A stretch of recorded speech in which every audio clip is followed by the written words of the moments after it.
Hello, welcome to the boot room. Andy and Stu here. Deep heat and sweat is in the air, and that is in anticipation for Ipswich Town versus Shrewsbury this weekend. Ipswich Town unbeaten, top of League One.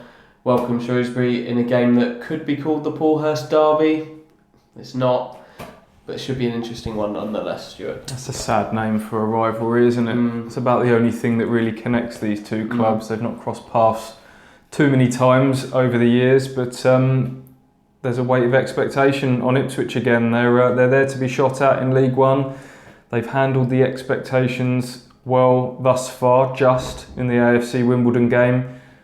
Is it set up to be another situation where a team comes and parks the bus at Portman Road? They play with wing backs just like AFC Wimbledon. They don't concede many goals either, so patience may be required both from the players and those in the stands on Saturday. Paul Lambert's talking about patience as well. He knows that the new normal for Ipswich might be having to battle their way through these games. We'll see if this is true with this one. This is the point where we give you our team predictions. Andrew, Warren. Squad rotation is the name of the game at Portman Road at the moment, but for me, I'd quite like to see a regular side begin to come to the fore here, and for me, I'd be tempted to go unchanged from the 5-0 win at Bolton. I've got a team written down, and the only question mark on there is who partners Luke Chambers at the centre of defence. Do you stick with James Wilson, who's performed really well in the last two games? Would you go back to Luke Wolfenden, who performed really well in the games before that? Or do you even go Wilson and Wolfenden? Probably not the latter. So my side would be Holy, Vincent Young, Chambers, let's go with Wilson, Kenlock, Edwards, Downs, Skews, Judge, Norwood and Jackson. There's not too many changes in there that I would make. I think ultimately I'll probably go with the same team as you, with Wolfenden in there actually, as well as Wilson's played. I think Lambert's shown that he's ready to rotate them no matter how well those players are playing.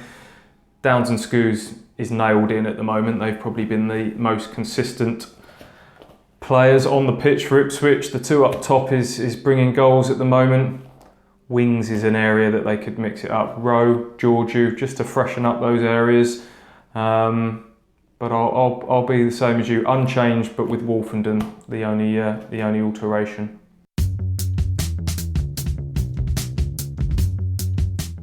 So, my friend, what do we know about Shrewsbury? What's worrying you about the Shrewsbury side? Not conceding many goals would be the biggest worry from an Ipswich perspective. A team that have had 2 goalless draws so far. 1-0 home win against Portsmouth on the opening day shows that they can mix it with the better side supposedly in this division.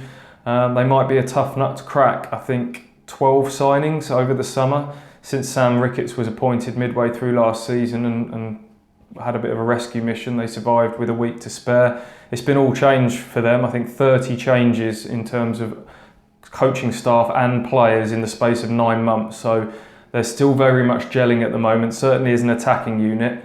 But it's whether Ipswich can break them down, I would say is probably the story of this game going into it. For me, down the other end, there's one name that leaps off the team sheet. I think their leading striker, Okunabiri, looks like he's going to be out injured, but that means that it should be a start for the veteran Steve Morrison. Player Paul Lambert knows really well from their Norwich days together, and a player who's caused Ipswich some real problems. I think he came on in that New Year's Day game again when Millwall came here earlier in the season and was a real handful for Ipswich once he came onto the pitch. Deal with him, and I think you could probably see off what Shrewsbury have got in the final third.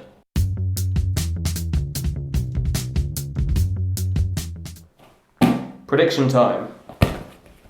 2-0, and they might have to wait a little while for that initial breakthrough and the icing on the cake to come later, very late in the game as well. Same scoreline for me, maybe a little bit more comfortable. I can see a first half goal and then another early in the second.